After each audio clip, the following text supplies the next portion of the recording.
Άλλοτε συνενετικά, άλλοτε συγκρουσιακά και άλλοτε συμπληρωματικά με το πλαίσιο αυτό.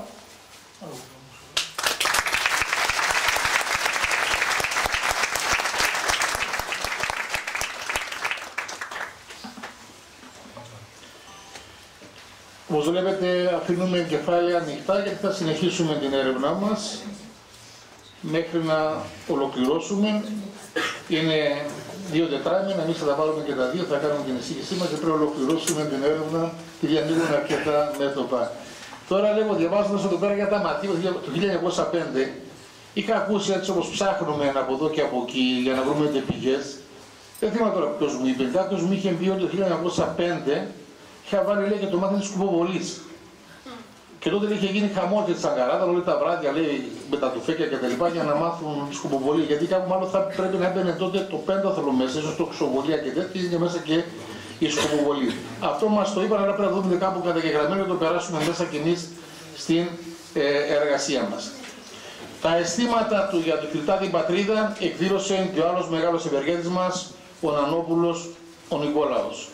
Και εδώ δεν μπορώ να μην σταθώ με μια προσωπική, επιτρέψτε μου, ιδιαίτερη συγκίνηση, γιατί έχω μέσα και μαθητές μου, όχι τωρινούς, σου πει τώρα είναι γονείς.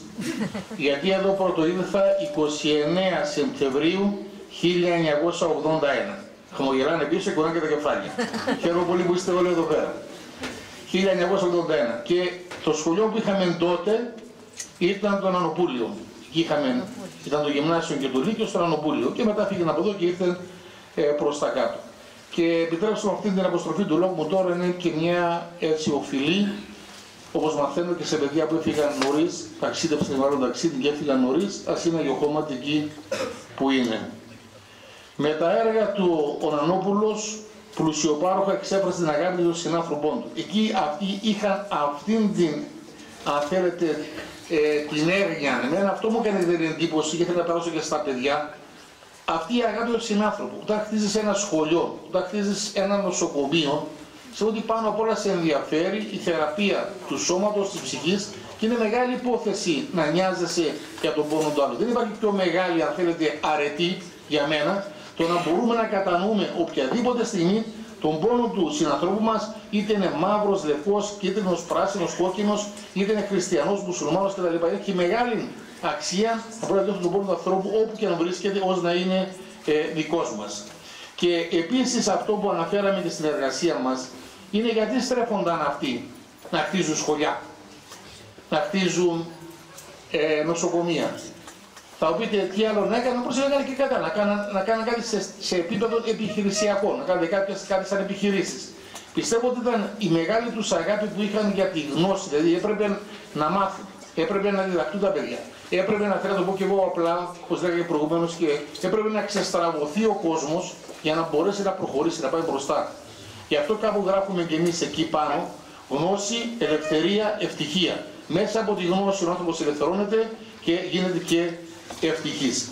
Και επίσης, να μου επιτρέψετε τον όρο, εντρυφώντας σε αυτούς, το περνούσαμε και όταν κουβεντιάζαμε, αυτοί μας λένε ότι είχαμε και μια αίσθηση από τη μεριά τους μαγκιάς. Ήταν μάγκες αυτοί. Κάναν κάτι, το κάναν γιατί το πίστευαν, γιατί το γούσταρα, το πω έτσι και εγώ απλά.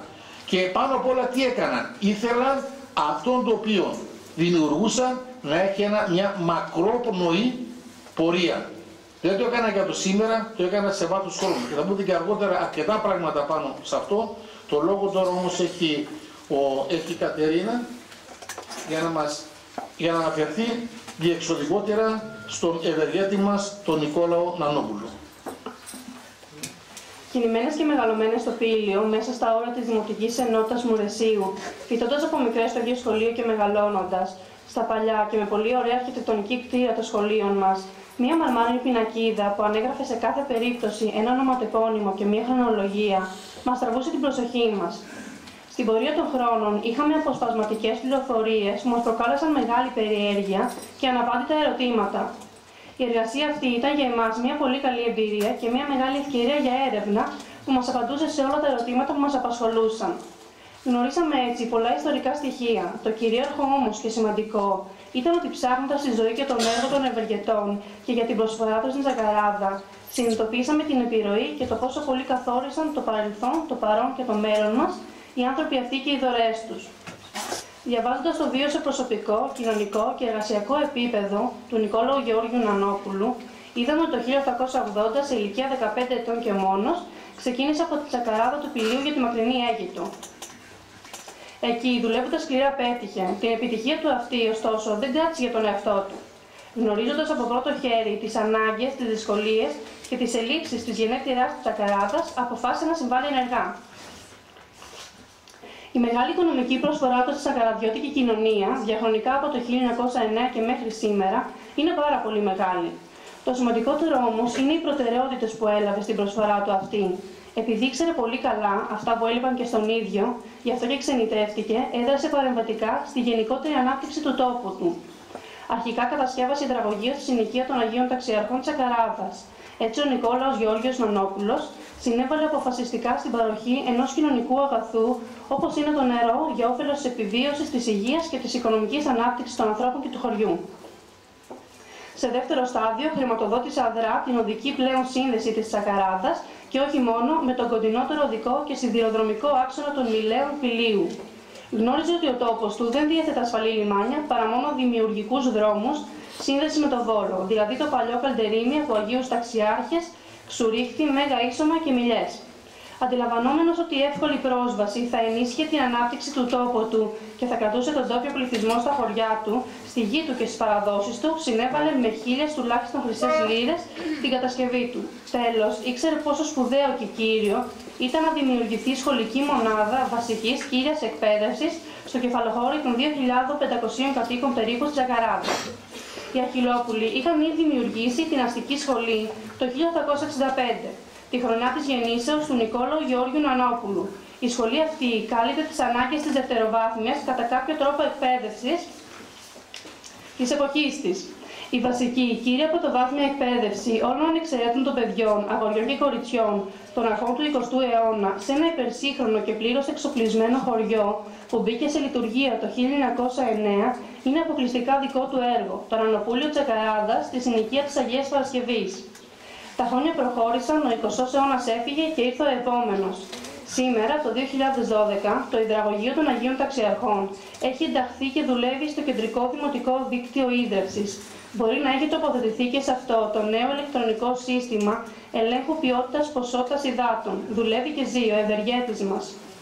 Σήμερα, το 2012, όλοι οδηγούμε και κυκλοφορούμε στον ίδιο οδικό άξονα για Μιλιές Βόλο που κατασκεύασε ο Νικόλαος Γεώργιος Νανόπουλος. Αυτό νομίζουμε ότι δεν έχει χρηματοδοτηθεί και εξυγχρονιστεί επαρκώς. Παρ' όλα αυτά δουλεύει και ζει. Σήμερα, το 2012, το Νανοπούλιο Διδακτήριο στην Αγία Παρασκευή στεγάζει το δεύτερο ενοποιημένο δημοτικό σχολείο της Τσακαράδας, Μουρεσίου, Ξουριχτίου, εξυγχρονισμένο και πάντα σύγχρονο.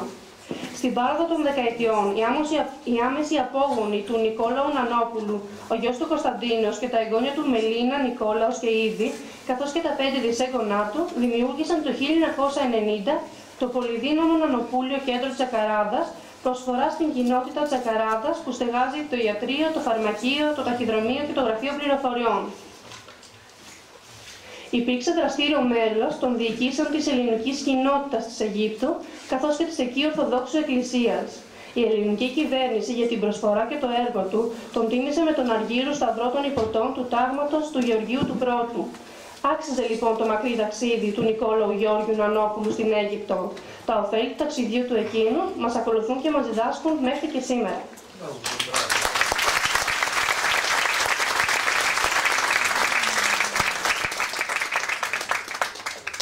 Εδώ η ομάδα έκανε και ένα παιχνίδι. Δουλεύει και ζει. Δουλεύει το έργο και ζει ο ευεργέτης.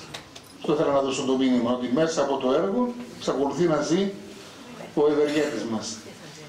Εδώ θα ήθελα να πω και κάτι, όπως βλέπετε και σε προβολές. Είχαμε επισκεφτεί και τα γενικά αρχεία του κράτους στο Βόλο. Και κοίταγε τα παιδιά μια πολύ μεγάλη εμπειρία. Έχουν πολύ περισσότερα να δείξουμε και θα έχουμε όταν θα ολοκληρώσουμε την εργασία μας. Αλλά ήταν πράγματι κάτι το πολύ ωραίο να βλέπουν, ας πούμε, το 1925, 1920, 1890 ακόμα, να βλέπουν έγγραφα, να βλέπουν πρακτικά συλλόγων και θεωρώ έτσι αυτή τη στιγμή σκόπιμο να αναφέρω κάτι που είχα δει και εγώ ψάχνοντας. Είχα βρει κάπου, ήταν ημερομηνία σε 7 Ιανουαρίου 1941, ήμασταν στον πόλεμο και ένας συνάδελφος Χατζής Ιωάννης, αν δεν κάνω λάθος, λέω το όνομα γιατί είναι υπέρ αυτού του ανθρώπου, αυτό που θα πω τώρα, είχε δηλώσει ότι επιθυμώ να μου παρακρατούν 200 δραχμές το μήνα για να παίρνουν τα χρήματα αυτά για το έθνος που είχε τότε ανάγκες στον πόλεμο. Είναι μια χαρακτηριστική εικόνα που νομίζω ότι και σήμερα λέει πολλά, αν τη φέρουμε έτσι στο προσκήνιο. Και πολλά άλλα μέσα, κύριε Διευθυντά, έχω δει και εκεί πέρα αξιολογήσεις που έγιναν παλιά, 60, 70, 50, εκεί αναφορές που έδινε ο Διευθυντής κάθε εβδομάδα στον αστυνόμο για το πώς στα σχολεία, αν υπάρχει καμιά παρεκτροπή αντιεθνική δράση και τέτοια πράγματα. Έτσι λοιπόν περασμένα, όχι ξεχασμένα όμως, γιατί αυτά είναι για να μας μάθουν και να προχωράμε στο μέλλον σωστότερα και ανθρωπινότερα. Πάμε σε έναν τρίτο που μελετήσαμε εδώ με τα παιδιά, είναι ο Ιωάννης Αντωνίου Καρτάλης. Πριν δώσω το λόγο στο Στέργιο, θα ήθελα να πω δύο πράγματα που με εντυπωσίασαν όταν τα άκουσα και πρόσφατα, δηλαδή από κάποιον που τα σχολιάζει. Πολέμησε στον αγώνα των Κρητών. Πήρε εκεί πέρα και τους 50 πολεμιστές, τους οργάνωσε, τους τάισε, τους πόντισε, τους εξόπλισε, τους πήγε στην Κρήτη για να πολεμήσουν το 1866-69. Και μάλιστα είχε δημιουργήσει τέτοιες φυλές εκεί πέρα, που όταν μετά από χρόνια έμαθε ότι ένας κριτικός φίλος του πέθανε, έδωσε ένα ποσό στη γυναίκα του για να μπορεί να πορεύεται. Και έμαθα τελευταία, ακούγοντας το πω και στα παιδιά, όταν θα βρεθούμε την άλλη εβδομάδα στην εργασία, ότι όταν ταξίδευσε, δεν μου αρέσει το πέθανε, όταν ταξίδευσε, ήθελε να τον σκεπάσει, το σάβανο του ήταν από σημαία ελληνική και σημαία της κριτικής αυτονομίας τότε που είχε κηρυχθεί. Έτσι, αυτό νομίζω ότι λέει πολλά για τον άνθρωπο, λέει πολλά για τη σκέψη του, για θέλετε και μία, μπορεί να πει κάποιος και τρέλα. Ναι, τρέλα όμως που δημιουργούσε, δεν τρέλα η οποία κατέστρεφε. Και όταν πάθαινε οικονομική ζημιά, το που μας έκανε εντύπωση είναι ότι είχε την ικανότητα να φεύγει από εδώ ζημιωμένος, από εδώ χωρίς λεφτά, να πηγαίνει κάτω, να τα ξανακάνει και ξανά πάλι πίσω. Ήρθε πάνω στο 1878, συγγνώμη, στην Θεσσαλονική Επανάσταση που έγινε.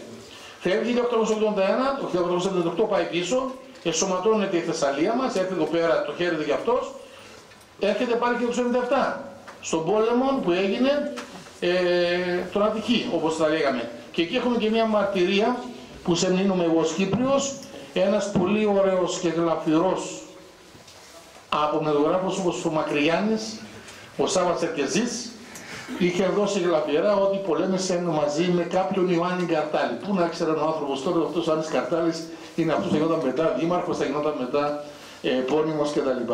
Λοιπόν, έχει ο Στέργιος το λόγο. Έλα, γόρι μου. Γιος του Αντωνίου και της Ελένης Καρτάλη γεννήθηκε στις 19 Απριλίου του 1842 και έμαθε τα πρώτα του γράμματα στο γυμνάσιο της Αγοράς. Σε νεαρή ηλικία πήγε στην Αίγυπτο που συμπλήρωσε τις σπουδές του. Έμαθε γαλλικά και ιταλικά και ασχολήθηκε με το εμπόριο. Ο Ιωάννης Καρτάλης έκανε μεγάλη περιουσία στην Αίγυπτο, την οποία όμως τη διέθεσε για τους απελευθερωτικούς αγώνες του έθνους και για κοινοφιλή έργα, όπως το επιβλητικό κτίριο της Εμπορικής Σχολής Βόλου, το Γυμναστήριο Βόλου, καθώς και το κατάλληλο Δημοτικό Σχολείο Ζακαράτας. Ήταν φλογερός πατριώτης, ασυμβίβαστος και μαζί με τον αδερφό του Αριστίδη έλαβε μέρος στον αγώνα της Κρήτης το 1866 με 1869. Τα δύο αδέρφια, Ιωάννης και Αριστίδης Καρτάλης, συγκρότησαν και συντηρούσαν με δικούς τους πόρους εθελοντικό σώμα στρατιωτών. Μετά την έκβαση της Επανάστασης, ο Ιωάννης επέστρεψε στην Αίγυπτο για να ανασυστήσει την περιουσία του, την οποία είχε εξ ολοκλήρου δαπανίσει για την ενίσχυση του κριτικού αγώνα. Το 1888 ήρθε πάλι στην Ελλάδα για να βοηθήσει την Επανάσταση της Θεσσαλίας. Στην Αθήνα σχημάτισε εκ νέου εθελοντικό σώμα 100 ανδρών, τους οποίους οδηγούσε μαζί με τον αδερφό του Αριστίδη στα παρακόμματα του Σαρακινού και της Μακρινίτσας. Οι μάχες αυτές όμως είχαν άδοξο τέλος, έτσι αναγκάστηκε να επανακάμψει στην Αίγυπτο, όπου ίδρυσε οικοκυστήριο Βάμπακος και απέκτησε μεγάλη περιουσία. Ασχολήθηκε ενεργά με τα πολιτικά δρόμενα του τόπου. Εξελέγει βουλευτής επί σειρά ετών. Το 1881, το 1885, το 1890 και το 1905. Διατέλεσε επίσης πρόεδρος Βολής το 1905 και την 1η Δεκάτου του 1907 με 31 Οκτώβρου του 1908 εξελέγει δήμαρχος Παγασών. Κακουχίες όμως ζωής και οι πολλές περιπέτειές του, πολυκύμα του βίου του, τον είχαν ήδη καταβάλει και 2 χρόνια μετά την εκλογή του ως δήμαρχος Παγασών το 1908 πέθανε. Ο Καρτάλης όμως δεν έφυγε ποτέ από τη ζωή του Βόλου και του Πηλίου με το έργο που άφησε. Βρισκόταν καθημερινά ανάμεσα στους συντοπίτες του που τόσο αγάπησε. Με ιδιόχειρη διαθήκη του κληροδότησε το ποσό των 100.000 φράγκων για την ίδρυση της εμπορικής σχολής Βόλου, εκτιμώντας ότι ήταν απαραίτητη για την εμπορική και βιομηχανική ανάπτυξη της πόλης. Για τον σκοπό αυτό εξουσιοδότησε τον αδερφό του Αριστίδη να χειριστεί το ποσό αυτό. Το 1900 ιδρύθηκε η σχολή και το 1915 ολοκληρώθηκε η ενέργειά της. Προς τιμή του, ένας δρόμος κοντά στην εμπορική σχολή φέρει το όνομά του. Επιπλέον προσέφερε σε φιλανθρωπικά ιδρύματα του Αιγυπτιακού Ελληνισμού μεγάλα για την εποχή ποσά. Επίσης, ως εξέχουσα πολιτική φυσιογνωμία της ελληνικής κοινότητας Αλεξάνδρειας ήταν γερεξούσιος αυτής στην Ελλάδα. Ο Ιωάννης Καρτάλης δεν ξέχασε όμως και την ιδιαίτερη του πατρίδα του Τεκεράτα. Έτσι, γύρω στο 1870 έκτισε το Καρτάλης Δημοτικό Σχολείο στη συνοικία των Αγίων Ταξιαρχών, το οποίο ήταν παρθεναγωγείων της Τεκεράτας, για το οποίο αείμνησε ο αδελφός του Κωνσταντίνος Καρτάλης άφησε στη διαθήκη του το ποσό των 500 Οθωμανικών λιρών με την ελπίδα ότι δεν θα πάψουν ποτέ να λειτουργεί. Τέτοιες προσωπικότητες σαν τον Ιωάννη του Αντωνίου Καρτάλη γέννησε το Παραδεισένιο Πήλιο. Αυτές οι μορφές του έκαναν ξεχωριστό και του χάρισα το όνομα βουνών Καμάρι. Οι άνθρωποι αυτοί, οι μεγάλοι ευεργέτες του τόπου μας, δίδαξαν και διδάσκουν τη φιλοπατρία, την αλληλεγγύη, την ανιδεοτέλεια και το κοινωνικό καλό. Έκαναν πράξη την έννοια του αγαθού των αρχαίων Ελλήνων και πάνω απ' όλα δίδαξαν την αληθινή αγάπη για τον άνθρωπο. Θα είναι πρωτοτινά μαζί μας οδηγοί και προστάριδες στον δρόμο της πρόοδου του τόπου που τόσο αγάπησαν.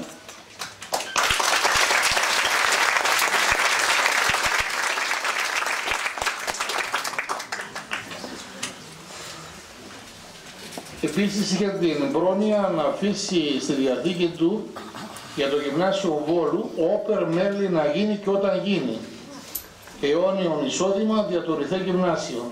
Και εδώ να σας πούμε και κάτι που το βρήκαμε εκεί σε κάποια αρχαία που ψάχναμε.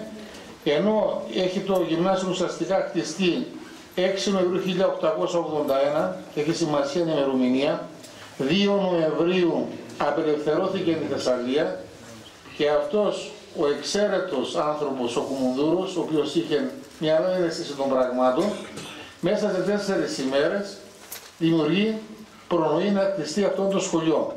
Δηλαδή φαίνεται καθαρά ότι τι προτεραιότητες έχουν οι πολιτικοί, εκεί έχει σημασία. Τι προσβάσεις, τι πολιτικές έχεις και ποιοι είναι οι πρωταρχικοί σου οι στόχοι. Τι είναι όμως εδώ πέρα. Είδαμε με τα λύπης μας όμως, μικροί και μεγάλοι, τα παιδιά και εγώ, ότι η διαθήκη αυτή ενώ 1881 ουσιαστικά έγινε ενεργός το 1936. Για περίπου 50 χρόνια που ήταν αυτή τι έκανε, πατέρα, ο Θεός και η ψυχή τους. Το γυμνάσιο καταστράφηκε στους σεισμούς 1954. Και εδώ τώρα θα πάμε στα αντίδωρα. Η πρωτοβουλία του Μακαρίου, του αρχιοσκόπου της Κύπρου και μετά Προέδρου, έγινε έρανος στην Κύπρο και χτίστηκε το γυμνάσιο που ονομάζεται σήμερα Παγκύπριο Γυμνάσιο, Παγκύπρια Γυμνάσια. Υπάρχει και μια πινακίδα. Την έκανε το 1995 Υπουργός Παιδείας της Κύπρου, η Κλέρα, που είχε έρθει επίσκεψη. Και εκεί επίσης η οδός ονομάζεται Οδός Κύπρου. Εμείς όμως με πρόλαβα λίγο προαλήσαντες, δεν πειράζει, θα πω ίσως κάπως πιο αναλυτικά. Εμείς όμως είχαμε ένα μεγάλο αντίδωρο από ένα μεγάλο ευεργέτη που αν θέλετε ήταν και για μένα προσωπικά ήταν αυτός η μεγάλη, όχι αφορμή, η αιτία για να πω σε αυτόν τον χώρο. Και επίσης η μεγάλη αιτία είναι και ο καπετάνιος εκεί με την κάμερα, ο οποίος με έκανε να αγαπήσω τον Αχιλλόπουλο. Ήταν χρόνια πρώτης εφορίας στο Αχιλλοπούλο νοσοκομείο στο Κάιρο, λέγοντας, τον αγαπήσαμε. Και μετά με μίλησε στον Ανόπουλο, με μίλησε στο Σοφοκλή Αχιλλόπουλο, στον Κατάλη, μπλέξαμε μετά με την Αλεξάνδρεια, η Αλεξανδρινή παροικία και η παροικία του Καΐρου και βγήκε όλο αυτό. Ο Ιωάννης Βεργόπουλος του Δημητρίου κατάγεται από το Μούρεση. ψάξαμε στα αρχαία εδώ πέρα, δεν βρήκαμε στο μητρό το όνομά του, εκεί που κάπου βρήκαμε είναι μονάχα για τον Νανόπουλο. Κάτι βρήκαμε εκεί γύρω στο 1836-56, κάπου εκεί βρήκαμε έναν όνομα Νικόλος Νανόπουλος, το διασταυρώσαμε, δεν είναι κατά πόσον είναι αυτός. Τα λέμε αυτά γιατί είναι μέρος της εργασίας μας. Ο Βεργόπουλος έφυγε, πήγε όπως όλοι, πήγε στο Κάιρο, πλούτησε εκεί πέρα, επιστρέφει πίσω, από την αρχή προς την Ελλάδα, πάει στη μικρή Ελλάδα, πήγε στην Κύπρο. Εκεί δημιουργεί την καπροβιομηχανία, ασχολείται με τα κοινά, γίνεται και δημοτικός σύμβουλος για αρκετά χρόνια και το 1920 το γυμνάσιο από φωτιά καταστρέφεται. Και τότε αυτός ο μεγάλος ευεργέτης τι έκανε, πάει στα σιωπηλά, 27 Οκτωβρίου 1921, δίνει τα λεφτά του για ανέγερση του γυμνασίου και λέει ότι δεν θέλω να γίνει γνωστό το όνομα του δωρητή. Έλα όμως που και καλά έκανε η Επιτροπία, όπως λεγόταν η Επιτροπία σχολική, αποφάσισε να γνωστοποιήσει το όνομα, για αυτό που λέμε και εμείς σήμερα, για να γίνει παράδειγμα προς μίμηση. Να μιμηθούν και άλλοι αυτό το θεάρεστο και ωραίο έργο. Και έτσι στα πρακτικά που υπάρχουν του Παγκυπρίου Γυμνασίου, λέει ανακηρύττει τον κύριο Ιωάννη Βεργόπουλο μέγα ευεργέτη της πόλεως και αποφασίζει να εντικιστεί πλάκα σε περίπτωση θέση και να χαρακτηρίζουν σε αυτήν τα εξής. Το γυμνάσιο τούτο εγερθέν το πρώτον υποτεθνομάρτυρος Κυπριανού κατά το 1812 και πυρπολιθέν εξαυλεψίας 1920, αναποδομήθηκαν κατά το 1921 δαπάνες του μεγάλου ευεργέτου κύριου Ιωάννη Βεργόπουλου. Και επίσης δεν παρέμεινε εκεί, προχώρησε και παρακάτω, έκτισε και τις άλλες πτέρυγες και σήμερα, αν κάποιος επισκεφτεί την Κύπρο, όπως είναι το Παγκύπριο Γυμνάσιο, υπάρχει η Βεργοπούλου πτέρυγα, είναι ουσιαστικά η κεντρική είσοδος του κτηρίου και μάλιστα μια κεντρική είσοδος η οποία δεν είναι τυχαία, είναι και χτισμένη με κλασικά προπύλαια, έτσι οκινοκλασικά με κλασικά προπύλαια.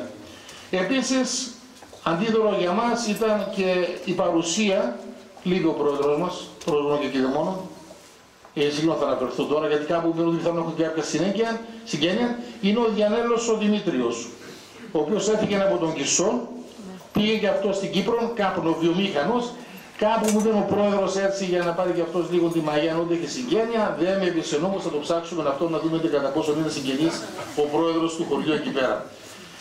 Εκείνο που βρήκαμε εκεί, θυμάστε όταν πήγαμε στην εκκλησία, βρήκαμε εκεί σε μια εικόνα που υπήρχε μια δωρεά από κάποιον Κωνσταντίνο Βεργόπουλο, πιθανόν κάποιος απόγονος, συγγνώμη πάτερ, ήρθε πίσω και είναι όμορφο αυτό το πράγμα, είναι ανάγκη να αφήσει στην γενέτειρα του παππού και να αφήσει μια εικόνα στην εκκλησία. Έχει δωρήσει τα σημαίνα Άγια Ποτήρια, έτσι. Τα οποία υπάρχουν και τα λειτουργούμε ακόμη και σήμερα. Δεν μας τα δείξετε αυτά όμως. Γιατί είδαμε. Ωραία. Σωστό. Θα έρθουμε να δούμε και αυτά τώρα στη συνέχεια της εργασίας μας. Ευχαριστούμε πάρα πολύ. Και επίσης στην Κύπρο ο γιος του διατέλεσε αντιδήμαρχος για αρκετά χρόνια στη Λάρνακα και έκτισε και αυτός, γι' αυτό είναι πολύ σημαντικό, όλοι οι ευεργέτες έκτισε τη Διανέλειο Σχολή, τεχνική σχολή στη Λάρνακα, όπου θα το πω δημόσια όμως κύριε Πρέσβη και φίλε Κυριάκο και Σάβα, δημόσια γιατί αξίζει, υπάρχει ένας φόβος αυτή τη σχολή να μην ονομάζεται πλέον έτσι και να μετονομαστεί. Έτσι μου έχουν πει, δεν ξέρω αν Σάβα και Κυριάκο έχετε κουράδει το κεφάλι σας, αυτό προς το ακροατήριο μας το θεωρούμε λίγα μηνυτικός απαράδεκτο. Η σχολή πρέπει να παραμείνει με το όνομά της και ας δημιουργηθεί η Διανέλειο Σχολή, σχολή, στη Λάρνακα. Και επίσης ο ίδιος, λόγω των υπηρεσιών του, όπως είπαμε και τα παιδιά προηγουμένως, κέρδισε τον Αργυρού Σταυρό του Δάγματος του Φοίνικος. Μνήμη όμως αξίζει πριν ολοκληρώσουμε και σε έναν άλλο λαμπρό τέκνο της περιοχής, λαμπρότατον τέκνο. Ο Κάλαβαρης ο Γεώργιος γεννήθηκε στη Ζαγορά Μπηλίου. Σπούδασε, δίδαξε στην Τραπεζούντα, Καστελόριζο, Κεφαλονιά, Σμύρνη, έπαιρνε όλες τις περιοχές και κατέληξε κάποια στιγμή στην Κύπρο και είδα σχολάρχης για πολλά χρόνια της Ελληνικής Σχολής Λευκωσίας. Πιετρήθηκε το 1812, είπαμε, επί του Ιπποκρατίας. Και μάλιστα είναι πολύ σημαντικό ότι στα πρακτικά μετατροπής της σχολής σε Παγκύπριο Γυμνάσιο υπάρχει και υπογραφή του Γεώργιου Κάλβαρη. Αναγνωρίστηκε η πολιτική κυβέρνηση ως ισότιμο σχολείο η σχολή αυτή Και επίσης ο λαμπρός αυτός φιλόλογος, ο Κάλβαρης, είχε πέραν του διδακτικού, πέραν του εκπαιδευτικού του έργου και εθνική δράση. Και ανέφερε προηγουμένως ο πρέσβης, το θεωρώ όμως χρέος να το αναφέρω εδώ πέρα, γιατί δικαιολογεί και την παρουσία, γιατί ουσιαστικά παρόντες είναι ο πρίδατης και αντιπριδάνης. Μας είπατε ότι θα είναι εδώ πέρα. Τελευταία στιγμή μας ενημέρωσαν ότι θα είναι στη συνεδρίαση που γίνεται στα Γιάννενα. Γι' αυτό παντρέψαμε και το Πάντιο Πανεπιστήμιο, δεν ήταν τυχαίο αυτό. Είναι ότι είναι από την Κύπρο, όπως υπόθηκε προηγουμένως από τον κύριο πρέσβη, ο Γιώργος ο Φραγκούδης, ο οποίος πράγματι ήταν ένας ευπατρίδης και κοσμοπολίτης άνθρωπος. Έγινε και βουλευτής στην Αθήνα, δίδαξε πολλά χρόνια στη σχολή και μετά πήρε την απόφαση να την ιδρύσει. Γνώστης, άσκαλος καλός, μεγάλος, αλλά δεν υπήρχε το χρήμα. Και τότε ήρθε ο ευεργέτης ο Πάντος, έδωσε το χρήμα και προς τιμή του Πάντου ονομάστηκε Πάντιος Σχολή. Αγαπητοί μου, όπως είπα και στην αρχή, έτσι κλείνω κιόλας, και όπως έλεγε να μνημονεύσω και λίγο και η χώματη η μάνα μου, πίσω δεν έχει το διάμα των ανθρώπων. Πίσω τα χνάρια μένουν, στέρεα και βαθιά το χρόνο δαμάζουν. Σας ευχαριστούμε πάρα πολύ.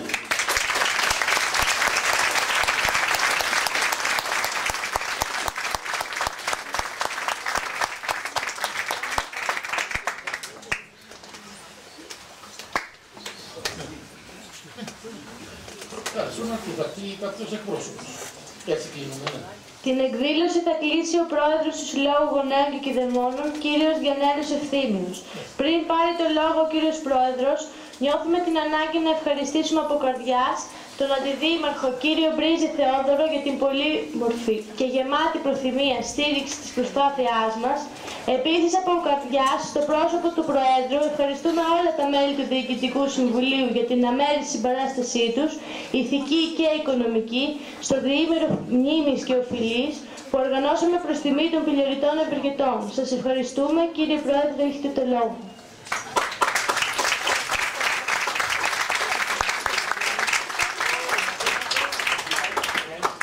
Εντάξει, τον πρόεδρο τον αναπληρεί εδώ πέρα η Γεωργία, η οποία είναι εκπρόσωπος του Συλλόγου και Κηδεμόνων στην πάση του Λιβρονεσί, να μην...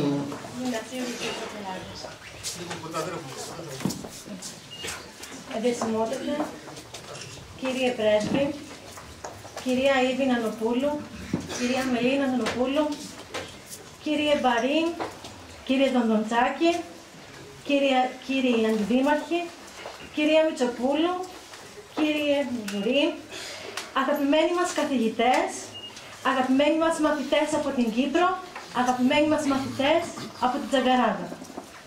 Σας ευχαριστούμε που παρευρίσκεστε και τιμάτε αυτό το διήμερο μνήμης και οφειλής προς τους μεγάλους ευεργέτες του Πηλίου. Για αυτούς τους μεγάλους ανθρώπους της προσφοράς, οι οποίοι σε πολύ δύσκολες εποχές συνετέλεσαν στη μόρφωση των παιδιών της περιοχής μας, θεωρώντας ότι έτσι τους οπλίζουν με τα πιο δυνατά και τιμιότερα εφόδια για τον αγώνα της ζωής. Τα χρόνια πέρασαν, ο τόπος έζησε χρόνια ευημερίας, αλλά ο ρόλος των ευεργετών σπουδαίος πάντα παρέμεινε στη μνήμη μας και η μνήμη τους έμεινε αιώνια και αγέραστη όπως τους πρέπει. Η τοπική κοινωνία δεν έπαψε ποτέ να τους τιμά και να παραδειγματίζεται από το έργο της. Η τοπική μας κοινωνία σας ευχαριστεί.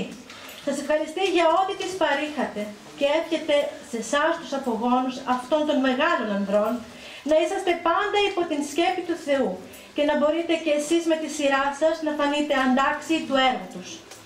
Ευχαριστούμε και πάλι τον Διευθυντή του Λυκείου κ. Μουζουρή και τους μαθητές της Α Λυκείου που μας έδωσαν την ευκαιρία να πούμε από βάθος καρδιάς ένα μεγάλο ευχαριστώ για όσα κάνανε για μας και για τα παιδιά μας αυτοί οι σπουδαίοι άντρες. Ευχαριστούμε πολύ.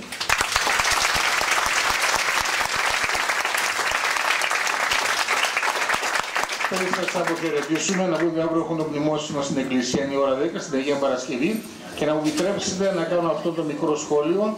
Θέλω ιδιαίτερα να ευχαριστήσω συναδέλφους και φίλους οι οποίοι ανέβηκαν από τον Βόλο και είναι παρόντες απόψε εδώ. Συναδέλφους και φίλους, σας ευχαριστώ πάρα πολύ.